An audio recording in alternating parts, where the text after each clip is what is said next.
పార్వతీదేవి సాయంకవేళ స్నానం చేయాలని చూస్తుంది. అప్పుడు తనకి కాపలాగా ఎవరూ లేరు అని వంటికి పెట్టుకునే నాలుగుతో ఒక బాలుడి బొమ్మను చేస్తుంది. చేసి ఆ బొమ్మకి ప్రాణం పోస్తుంది. ఆ బాలుడికి నేను స్నానం చేస్తాను, ఇంట్లోకి ఎవర్ని రానివ్వకు అని చెప్పి గుమ్మం దగ్గరే ఉండు అని చెప్తుంది. ఆ బాలుడు పార్వతీదేవి చెప్పినట్టు గుమ్మం దగ్గరే ఉండి కాపల కాస్తూ ఉంటాడు. ఎవర్ని రానివ్వడు. కొంత సమయం తరువాత శివుడు వస్తాడు. శివుడికి ఆ బాలుడికి కొంత సమయంపాటు మాటల ఘర్షణ ఏర్పడుతుంది. ఆ తర్వాత ఎంత చెప్పినా బాలుడు జరగకపోవడంతో శివునికి చాలా కోపం వస్తుంది.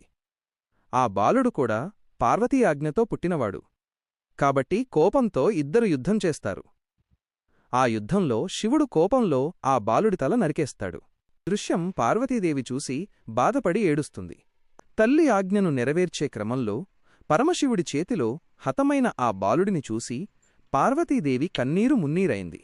ఆమె ఆగ్రహం చూసి కైలాసం వణికిపోయింది. తన బిడ్డకు తిరిగి ప్రాణం పోయకుంటే ఈ సృష్టిని అంతం చేస్తానని జగన్మాత హెచ్చరించింది. అప్పుడు ఆ భోళాశంకరుడు శాంతించి తన గణాలను పిలిచి ఇలా ఆజ్ఞాపించాడు. వెంటనే వెళ్ళండి. ఉత్తర దిశగా తలపెట్టుకుని పడుకున్న ఏ ప్రాణి తలనైనా సరే తీసుకురండి. శివగణాలు వెతకగా వారికి ఉత్తర దిశగా తలపెట్టుకుని ఉన్న ఒక ఏనుగు కనిపించింది. ఆ ఏనుగు శిరస్సును తీసుకువచ్చి శివునికి సమర్పించారు. పరమశివుడు ఆ గజశిరస్సును బాలుడి మొండానికి అతికించి తన దివ్యశక్తితో ప్రాణప్రతిష్ఠ చేశాడు. మరుక్షణమే ఆ బాలుడు గజముఖుడిగా జీవం పోసుకున్నాడు. తన బిడ్డను చూసి పార్వతీదేవి పరమానందం పొందింది. కైలాసంలో ఒక అపురూపమైన వేడుక మొదలైంది. గజముఖుడిగా ప్రాణం పోసుకున్న ఆ బాలుడిని చూసి ముక్కోటి దేవతలు పులకించిపోయారు. పార్వతీ పరమేశ్వరులు తమ ముద్దుల పటిని మురిపెంగా ఆశీర్వదించారు. ఆదిదేవుడైన పరమశివుడు ఆ బాలుడి దగ్గరకు వెళ్లి ఎంతో వాత్సల్యంతో తన కుమారుడి భుజంపై చేయి వేశారు.